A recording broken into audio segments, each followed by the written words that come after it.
Being emotionally intelligent is extremely important in today's workforce, especially with all the teams that are being created and the amount of times that you have to work with other people. You have to be able to know how you're feeling and how they're feeling so you can all work together, and you need to be transparent with one another. So the MBA onboarding session, they gave us a really cool opportunity to complete an emotional intelligence assessment. And so this kind of showed everyone where they were at, what they need to be working on. And so my highest area that I scored was in social awareness. I got a 37 because I honestly pride my brand on being compassionate. That's one of my main values, I would say, that I found over this course. And so I kind of knew that I'm good at reading other people's emotions. I'm good at making them feel heard and acknowledging whatever they're feeling. Where I did falter in this area was knowing when to speak and when to be silent. So if I see that someone's struggling with something and the reason is pretty clear to me, maybe the person's too close to the problem to see the issue, but I do. The thing that I've been working on is knowing if they're asking for my advice and they want my input, or if they're just looking for someone to listen. Because a lot of times people just come to me and they do not want somebody else's input because they have enough ideas swirling around in their head. They're just looking for somebody to totally vent on and just explain their problems.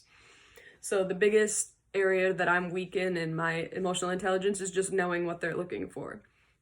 So I decided when I took this assessment to begin working on this by listening to what others were saying. Are they asking me, I don't know what to think about this, what do you think, how would you handle this, where do you think my problems are coming from? If I hear those kind of cue words, then I'm on that. I will explain what I see, what I think, what the possibilities could be. But if they're just coming to me with their problems and explaining them to me, then I'm just listening. So I would say that's the biggest way that I'm working on it, is just by coming into each conversation, just listening and just seeing what they're asking of me, what they actually want from that encounter. Next, I want to talk about my self-awareness, my relationship management.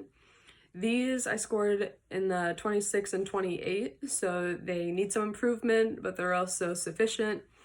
I would say the biggest gap here is just my ability to express my feelings, whether it's I just don't know how to articulate them or I feel uncomfortable sharing my feelings. That was one of the biggest categories that I had to work on, because I feel like I'm very aware of my own emotions and how I'm feeling internally. I'm always in check with that. I know what I'm doing with my mood. I'm pretty well in control with it. But the issue is when I have to explain to someone if I have a negative emotion about something or someone's doing something that's affecting me negatively, especially in the team where I don't know people very well. That becomes very uncomfortable for me. So kind of what I've been doing is anytime that there's a natural gap, I'm forcing myself to kind of explain how I'm feeling, where if the group is expressing, especially, this is kind of bad, but if someone expresses a discomfort, I kind of piggyback off of that, and I'm trying to be very blunt, almost respectful, obviously, but if I'm feeling discomfort, I definitely am attempting to share that with those. Especially, it definitely helps if someone is asking, what do you guys think about this? If I hear a prompt, then I'm forcing myself to respond to that. My next step is definitely to just, if I feel something, to just share it. That's my next step from here. I'm definitely getting more comfortable with that, but that's been the biggest struggle. So then moving on to the self-management category, this area needed practice because I definitely let outside factors affect me.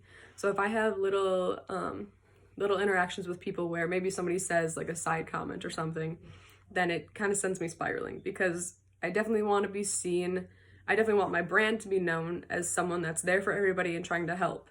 So if something like a miscommunication happens, or if I'm having just a different day and something does happen where I negatively affect someone else and they point that out, it can definitely send me down a spiral. So I would say that I've definitely been working on it since then, because I've actually, in my position as a waitress, I've gotten comments of, wow, you're really good at not letting things affect you. Like if a customer says something, they just say, you never get shaken, is what my coworkers have said to me. So I obviously have been improving on that. I would say I've actively been trying to improve it by recognizing, like I said, like recognizing the emotions before they have a chance to show outwardly. I think because I always think that I know myself like my emotions internally, but then if I'm just portraying them right away, obviously I'm not really keeping them in check as well as I think I am. So especially with strong emotions, like if I start being upset or having something where I know it's going to be a powerful emotion, not just like happy like usual, then I really try to just kind of distance myself from whoever it is, wherever I am, think about it, deal with it, find a way to kind of compartmentalize it sometimes if I need to, like I'm going into a team meeting and I can't, and this interaction doesn't involve the team, then I definitely just try to hide that and I don't let it affect me until I get home and I have someone to talk to maybe.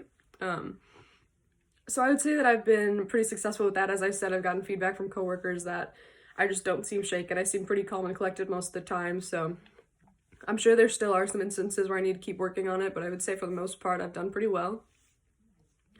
So in these endeavors of trying to improve, I would say that the biggest barrier has probably just been that discomfort. The worrying, oh, well, if I share that I'm unhappy with this, how's the other person going to react?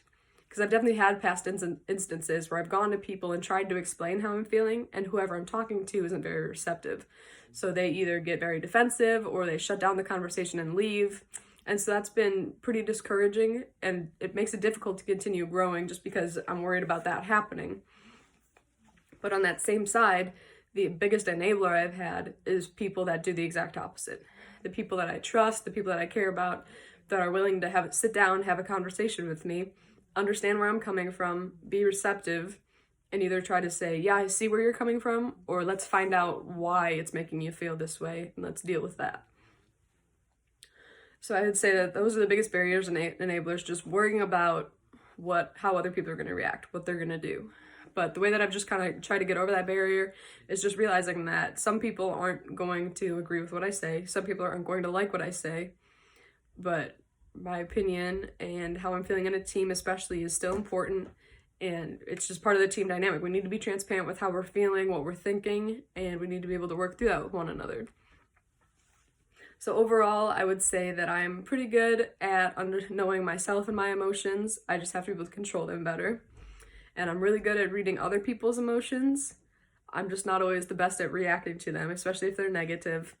And as far as relationships go, I just need to learn how to communicate better and figure out how to get past those tough points where you need to share that something's affecting you negatively, or even if something's affecting them negatively, just being able to listen and acknowledge those feelings. So this class has given me a really cool opportunity to kind of evaluate my values and just really analyze if the choices that I'm making, the things that I'm saying, are following through with those. It's been really cool and eye-opening to see, oh wow, okay, this definitely didn't stick with my values. This definitely creates a different brand than what I'm going for. And so getting that feedback and learning that about myself has been a really cool opportunity. And I think that if I continue just pushing myself out of my comfort zone, trying to really force myself to express how I'm feeling, what I'm thinking, and it's definitely been helping so far. So I think that I'm going to continue trying to do that. And if I need to alter some of those, I definitely will. But I think it'll be interesting in a year, maybe more, to retake that assessment, even at the end of the MBA program in December. I think it'll be really interesting to retake the assessment and see how it's going. See how emotionally intelligent I am as a leader, because I think it's definitely a tool that'll be beneficial to help teams work together and help just make sure employees feel heard and like they are part of the team, not just robots that you're ordering around. So thanks for bringing the values to our attention. Yeah, it's been very cool and useful.